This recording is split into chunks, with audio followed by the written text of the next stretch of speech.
Olá, pessoal! Sejam todos vocês muito bem-vindos, bem-vindas para mais uma videoaula de História do nosso curso preparatório para o Enem.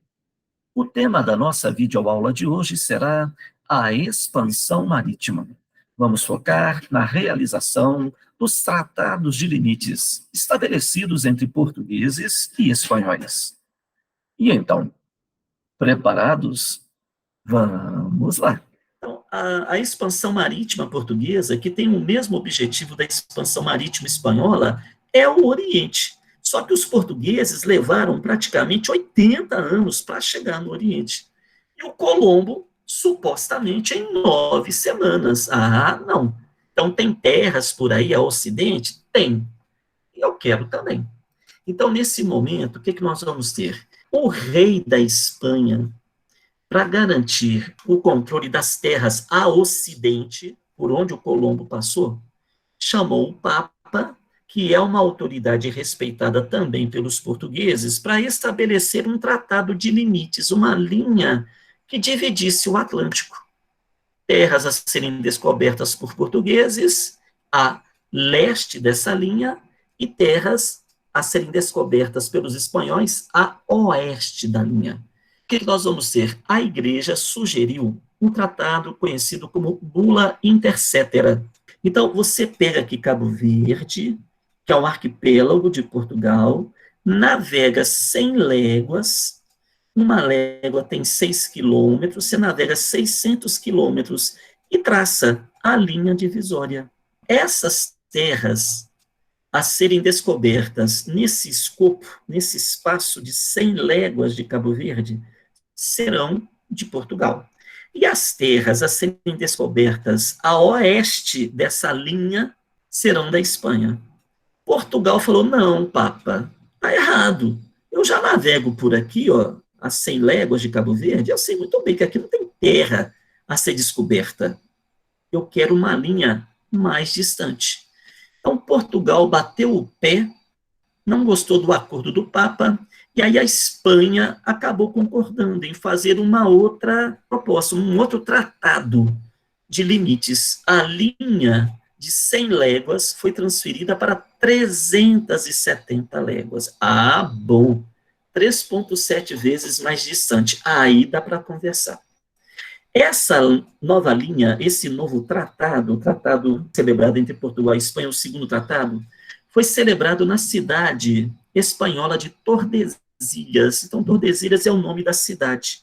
Moral da história, pessoal. Desde Tordesilhas, que foi assinada em 1494, as terras a serem descobertas a leste dessa linha serão de Portugal. As terras a serem descobertas a oeste da linha serão da Espanha. Então, desde 1494, essas terras que hoje são do Brasil já eram de Portugal. Bastava apenas Portugal fazer uma viagem de reconhecimento e tomar posse das terras que, porventura, existissem nessa região. Bom, e é isso que vai acontecer, então. Em 1498, você tem o Vasco da Gama chegando aqui em Calicut.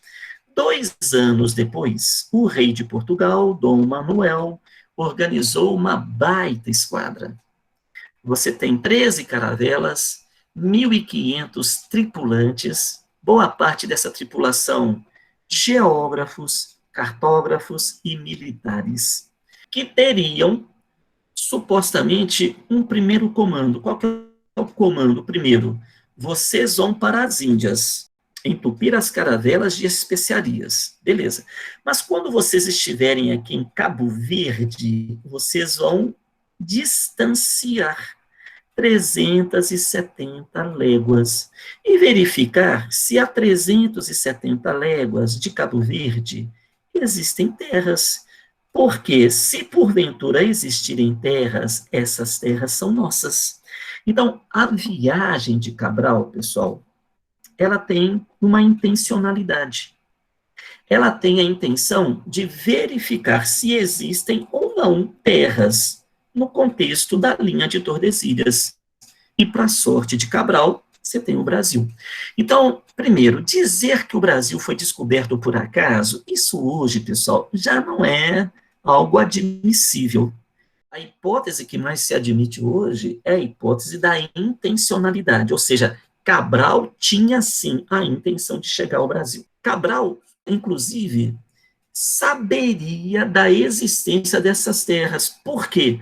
Você tem duas comprovações científicas. Primeiramente, você tem os espanhóis, Vicente Pinzón e Diogo de Lepe, são navegantes espanhóis que em janeiro de 1500, 3 meses antes de Cabral chegar ao Brasil, você tem dois navegantes espanhóis, Vicente Pinzón e Diogo de Lepe, que já haviam navegado pela bacia amazônica.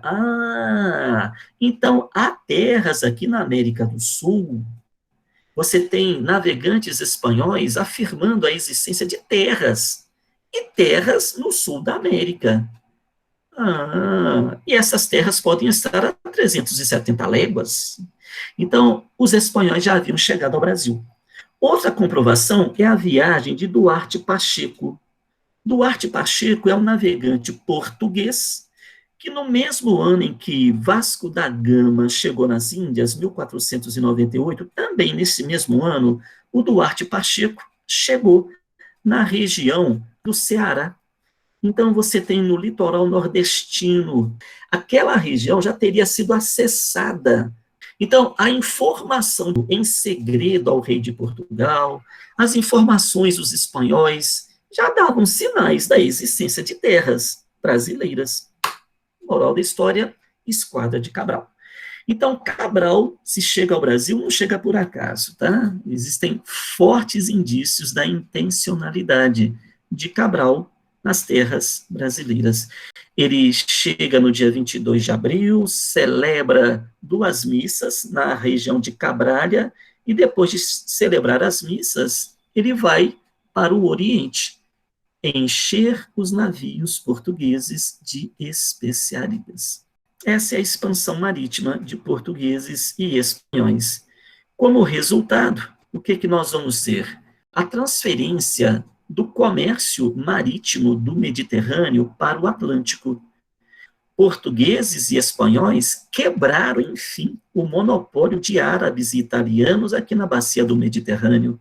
Para que pagar caro pelas especiarias vendidas por árabes e italianos no Mediterrâneo, se agora eu tenho a fonte direta?